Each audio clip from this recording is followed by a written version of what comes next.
खेसारी लाल और यामिनी सिंह का जोड़ी बहुत ही पॉपुलर जोड़ी है, क्योंकि बहुत ही पब्लिक पसंद करता है इस जोड़ी को। और लोगों के बीच बहुत जल्द ही देखने को मिलेगा ये सॉन्ग।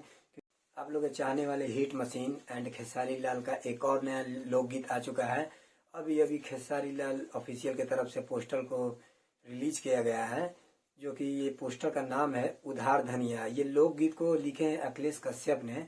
और इस लोकगीत में आप लोग को यामिनी सिंह का भी जोड़ी देखने को मिलेगा, क्योंकि पब्लिक बहुत ही पसंद करती है यामिनी सिंह एंड खेसारी लाल की जोड़ी को। और आपको बता दें कि ये बहुत जल्द ही ये सॉन्ग रिलीज होने वाला है, क्योंकि तो एग्रीमेंट खत्म हो गया। क्योंकि खेसारी लाल यादव का अब कोई टेंशन नहीं है। अब महीना में 10, 15, 20 गाने आते रहेंगे और ऐसे ही ट्रेंडिंग में खेसारी लाल छाते रहेंगे।